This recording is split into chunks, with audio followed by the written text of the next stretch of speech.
Sanibona, Zulu Nation, Black South Africans at the taxi industry. Then ivuyesine engikhalela ukukhuluma nge-taxi industry emva sehlakalo sase-Harding. Sekuyisikhathi-ke sokuthi sikhulume nge-taxi industry esiyithandayo, esiyilwele, esikhalelayo nesifisayo ukuyibona iphumelela, kodwa-ke yona ekhombisayo ukuthi ayinandaba nokuthi sihlupheka kanjani, ayinandaba nesizwe, ayinandaba nomcebo wama-Black South Africans, ayinandaba nomcebo wamaZulu, inendaba nabanikazi bayo.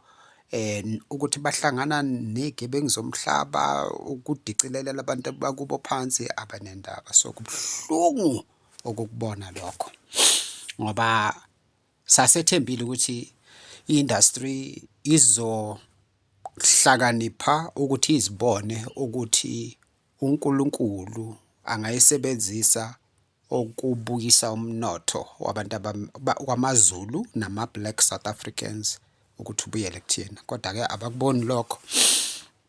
Ngikhumbula abasunguli bale industry abalilela lelizwe, khumbula obaba uPet Mbatha abaqaphela ukuthi abagibeli babo bayahlupheka ukuthi bezostaka ku-traffic, balwela ukuthi i-industry amathekisi abe nama-dedicated lane ukuze sikhona ukusheshe sifike emsebenzini. Ngikhumbula labo bantu mina, laba banamhlanje, hayi, ngisho noma usemahostela abazokutshela abantu basemahostela ukuthi akusasibo abantu. Kusho abantu basemahostela ngathi baphila nabaya basa, akusasibo abantu.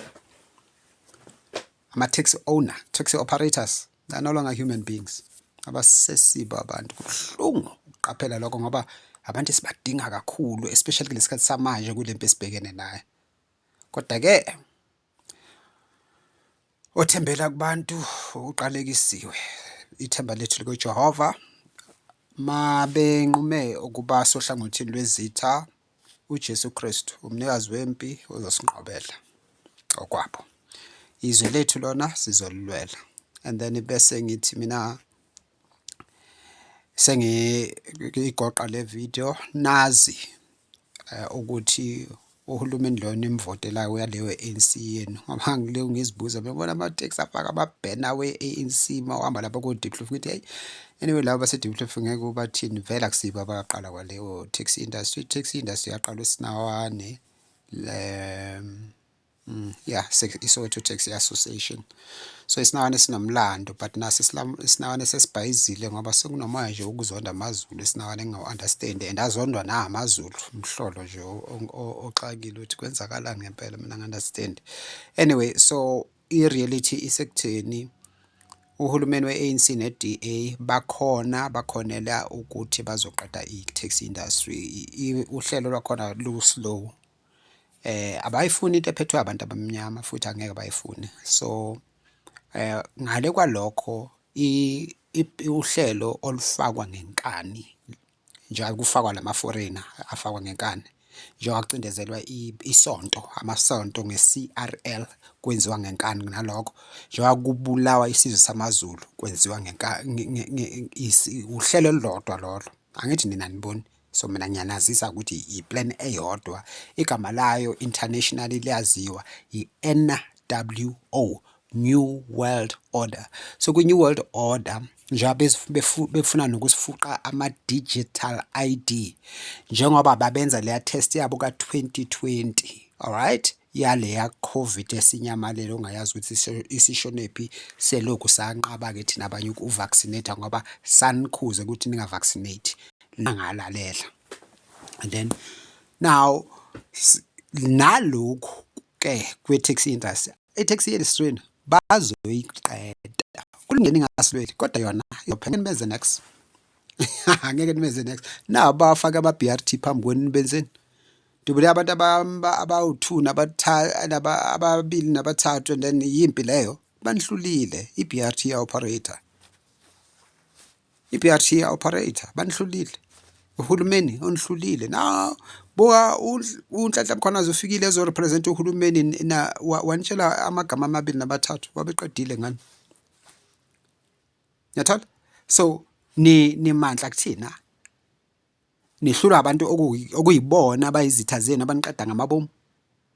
Hayi anihlaniphanga ke kusho ukuthi babeqinisile abantu abathi anihlaniphanga. Mina kubuhlungu ukusho lokho because sanivikela sathi ukuhlakanipha uku-operate uku-owner i-taxi because vele ukuhlakanipha angeke uvele u-operate ibhizinisi elikhulu kanje ungahlakaniphile. Kodwa-ke ngokwesizwe kusho ukuthi ubuntu sobuniphelele anisahlakaniphile. Fine ngebhizinisi nihlakaniphile kodwa ngokobuntu cha ukuhlakanipha kuniphelele. Ngoba uma uzovumela isizwe sakini sibhujiswe ungabi nendaba ngoba wena uyadla phelile ngawo akusekho lutho. Alright, ubuntu buyakha abakhi wena wedwa bakha nesizwe sakini. So bayaniqeda banifakele ama-BRT banifakela ama-Uber. It's a slow process. Bawafakile na our own yini lamabhizinisi a-owner phesheya. Alright, ama-Uber. So bafaka ama-Uber kwithi bheka uma ngabe uhulumeni we-ANC bokholelwa kwi-Black Economic Empowerment bebezothatha leyo concept yama-Uber bayisebenzise kini ngoba vele senikhona. Athi kube lungu benza kanjalo. Babanikeza zonke iy'mayini kuthiwe yibo abanikazi bey'mayini babanikeza ama-prospecting rights and so forth. That is why mina anginankinga kangako namazamazama ngoba ngeke silokhu silawulwa abelungu emnothweni uNkulunkulu asabelwa wona. Ukuthi-ke nawo amazamazama ayaqhashazwa-ke it's the same ANC ne-DA ngoba kahle hle basebenzela bona anyway. So angingene lapho kakhulu. So ANC, DA, EFF izitha ey'nkulu ze-South Africa. So now ngithi ne-taxi industry bayayiqeda futhi niyakwazi. Ingakho senisokola nokuhlanganisa imali. Baniqeda ngama-strategy ahlukehlukene. Enye ama-strategy abayisebenzisa emva kokuthi one baqala babulala amaZulu ukuthi baqede nje la eGoli taxi industry ukuthi bayisuse kumaZulu. Khona izoba kubantu be-ANC abathengekayo. So ngoba bebekwenza lokho ngoba behlose vele ukuthi bebazi kwasiqaleni ukuthi bazofaka i-Uber nama-BRT. So bebefuna abantu abazophatha leyo taxi industry kuba abantu ababo abazoba yes yebo baba bavumele yonke le doda abakwenzayo. So nidayisa ama-taxi operator enu yi-ANC ukuthi amacebo ka-ANC ne-DA aphumelele. So yibona akade benibulala from the 80s cacile. So now they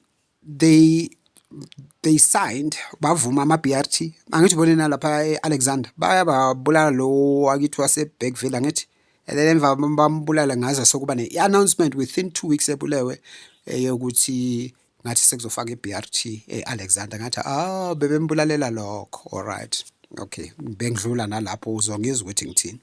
Anyway, so bayifakile i-BRT bafakile ama-Uber.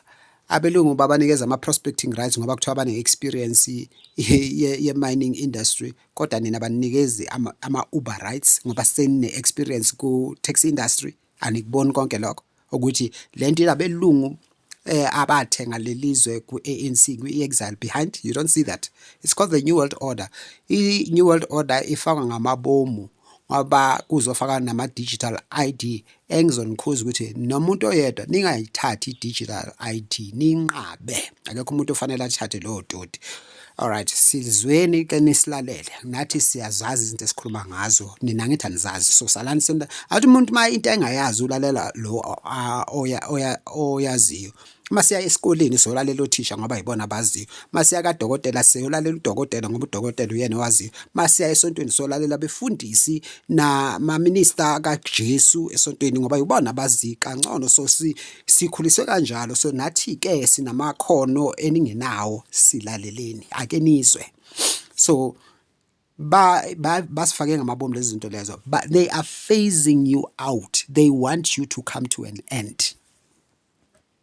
They don't mind even if it takes 30 years, but they are doing it and it is progressing. So bankhatha and then bathenga labayana and then mabaqeda bafaka abantu abaningi kwi-industry babanikeza ama-license amaningi kakhulu, especially abaseLimpopo la eGoli ngoba leyo besebenza kabili ukukhipha amaZulu. Kwesibili benza lesizathu sesithu engisichazayo ke manje esokuthi the reason befaka ama-taxi abaningi ukuthi nilwe nonke futhi niphelelwe yi-profit.